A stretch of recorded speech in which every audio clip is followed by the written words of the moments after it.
Hello guys, nshuti zanjye, nshuti za Tantine Jackie Professional, nongeye naje.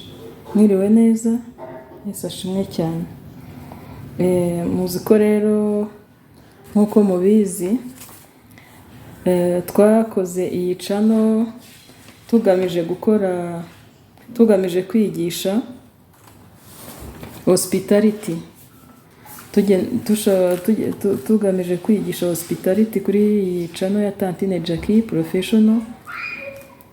Ubu tumaze kwiga ibintu byinshi, ariko ibyiganjemo ni uguteka. Abantu rero bashobora kuba bazi yuko muri hospitality dukora guteka gusa, dukora imirimo yo guteka gusa, ariko dukora n'ibindi. Ntabwo ari uguteka, ntabwo ari housekeeping, hazamo n'ibindi by'amasiyanse bijyanye no kwakira abantu.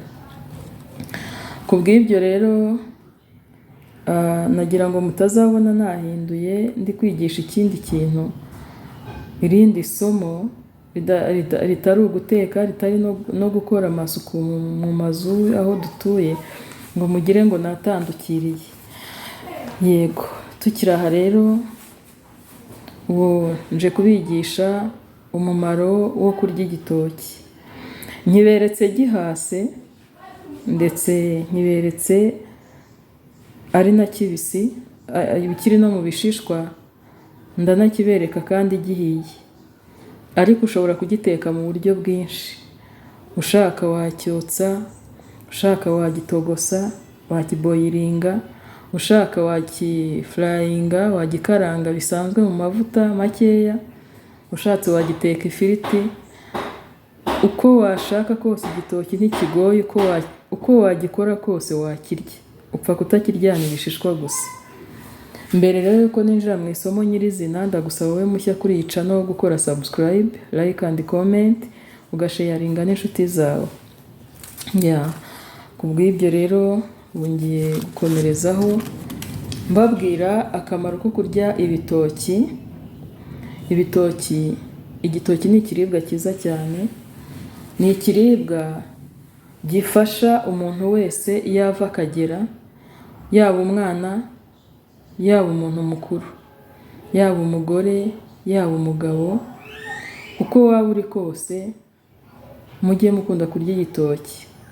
Abagabo rero bo banga kurya igitoki, ngo igitoki ni icy'abagore. Nibyo koko kigira akamaro kanini cyane abadamu, kanini cyane karenze kuko abagabo, ariko namwe abagabo byenda gusa, kuko byenda gusa. Ubwo se umudamu ari igitoki akakunezeza mu cyumba, ubwo wowe ntiwaba ugize inyungu se, ntiwaba wishimye, nawe waba ufitemo inyungu. Ariko hari inyinshi duhuriraho, akamaro kenshi duhuriraho n'abagabo, cyangwa se n'abantu bose, baba abana, baba abagabo, baba abagore. Igitoki kidufasha twese muri rusange. Reka wenda mpere ku matungo. Abantu borora inka, batunze inka, iyo ufite inka ikamwa, noneho ukabona igejeje igihe cyo guteka, ukaba udashaka kuyibangurira. Nimba yakamwaga litiro enye, ukabona isigaye ikamwa ebyiri. Iyo uyihaye igitoki iki rwose, igitoki kakirya, ya mata wayikama agahita yikuba kabiri. Ubwo se urumva igitoki atari cyiza? Ubwo mvuze ku matungo, mvuze ku nka. Umudamu wawe nimba yagize ikibazo cyo kubura amashereka ari ku kiriri, cyangwa se yonsa, ukaba ushaka ko amashereka ye azamuka, mugaburira igitoki. Uko yakirya kimeze kose, amashereka aba menshi. Kandi ntabwo ari amashereka yonyine, n'ibindi byose uzi bikenewe ku mubyeyi w'umumama. Ubwo ndabwira abapapa, mbega base b'abana, nabyo bigenda neza. Ubwo rero mbakundishije kurya ibitoki. Akamaro kandi rero twese duhuriraho ubwo ngiye mvuga ku ruhande rumwe, noneho ngiye kuvuga akamaro twese kurya igitoki duhuriraho, ikintu igitoki kituma, importance of to eat banana. Ni ukuvuga ngo igitoki kibamo amido, kigira amido. Iriya mido rero ifasha umubiri akazi kanini cyane. Buriya tubajije inzobere nk'abaganga bazatubwira amido yo mu gitoki ni nziza cyane. Igitoki kandi kibamo fibre na fer. Igitoki kibamo imyunyungugu ya potassium B6. Igitoki kandi kigira ubutare. Ubwo butare buba mu gitoki bwitwa fer. Fer, abaganga bajya batanga utunini twitwa fer. Fer yongera amaraso. Umuntu wagize ikibazo cya anemi bamuha utunini twa fer, noneho amaraso ye akazamuka akiyongera nimba yari yagize ikibazo cya anemi. Ariko igitoki iyo ukiriye, ya fer iba mu gitoki iragufasha, atari ngombwa ngo unywe imiti myinshi.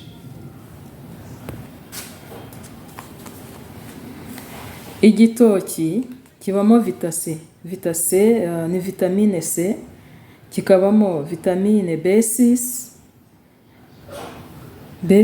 kandi igitoki kandi kigira akamaro ko gusukura mu mara. Gisukura mu mara. Iyo wariye igitoki rwose kiragufasha ku isuku yo mu mara. Wakirya ari kibisi, wakirya cyokeje, wakirya kitekanye ibishishwa, wakirya uko cyaba kiri kose. Ariko jye sinshyigikira cyane kugitekana ari ifiriti, kuko iyo gitetse ari ifiriti kiba kibaye dry. Kiba cyabaye dry. Ni nko kurya inyotse nyine, icyo gihe bwo nta kintu kigufasha cyane mu mara, mu isuku yo mu mara cyangwa no mu maraso n'ahandi no mu nzira y'igogora. Ibyiza ni ukukirya mu bundi buryo. Wagitogosa nk'uko nabibabwiye, wacyotsa, wakiboyiringa hanyuma ukagikaranga, nta kintu bitwaye rwose. Wakirya ari kibisi, uko wakirya kose. Igitoki ni cyiza cyane, gifasha mu nzira y'igogora.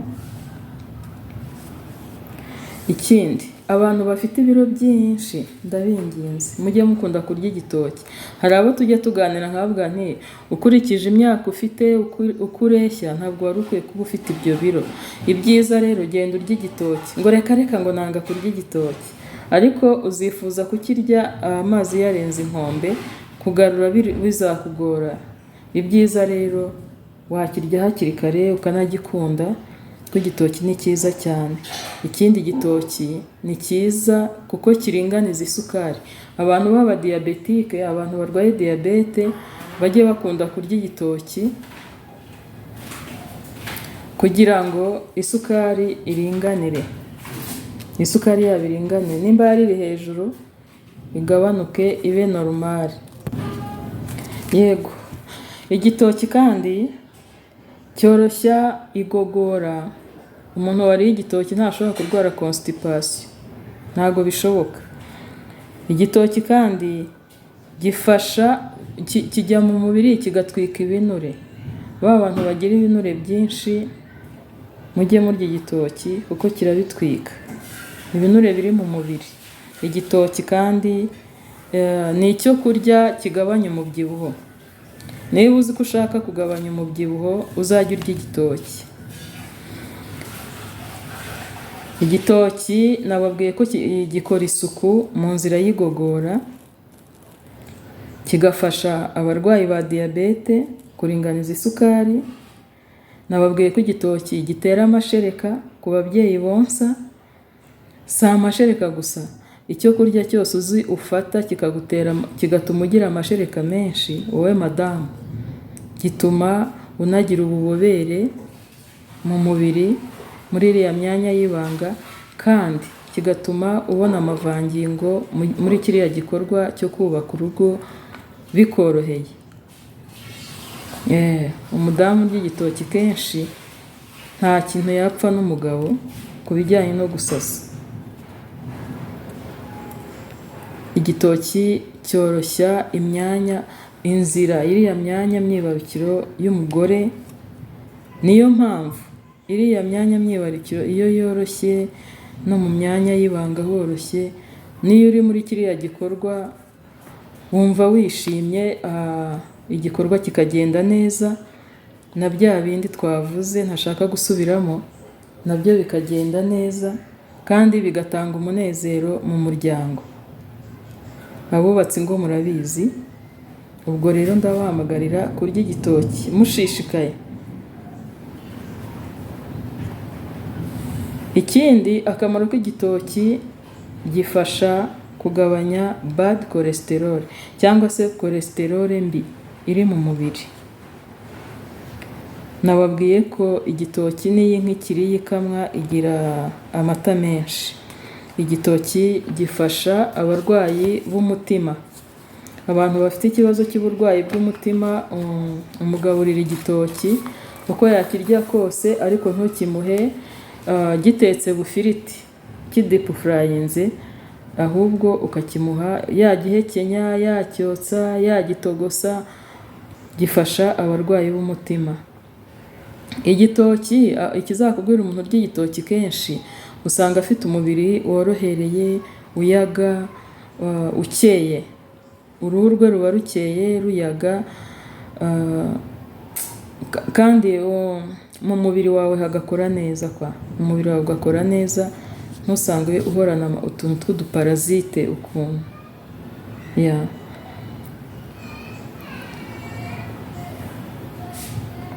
Ikindi akamaro k'igitoki, abantu barya igitoki kenshi usanga bagira hemoglobine nyinshi, cyangwa se insoro z'umutuku ziba mu maraso. Icyo gihe bikagufasha kuba utagira anemi. Anemi ni indwara yo kubura amaraso. Icyo gihe rero umuntu urya igitoki kenshi ntabwo ashobora kugira ikibazo cyo kubura amaraso cyangwa ngo avure. Igitoki kiri mu bitera imbaraga, nk'uko tuvuga ibijumba, imyumbati, ibirayi n'ibindi, kiri mu bitera imbaraga. Niyo mpamvu nutegura ku meza ushaka guhindura, uzahindura uteke igitoki. Igitoki gifasha gukora isuku mu mpyiko. Gituma impyiko ikora neza kandi igakorwamo n'isuku kubera cya gitoki. Igitoki gifasha umubiri kuringaniza amaraso n'amazi. Muzi yuko mu mubiri w'umuntu habamo amaraso ariko hakabamo n'amazi. Byonyine amaraso ni liquid cyangwa se ni igisukika, amazi nayo ni ibisukika. Ni ukuvuga ngo iyo kimwe gisumba ikindi, umubiri ugira ikibazo, ariko iyo uriye igitoki kirabiringaniza neza bikaba normal. Ikindi, kurya ibitoki gifasha ubwonko gukora neza. Niba ushaka ko ubwonko bwawe bukora neza, uzajya urya igitoki.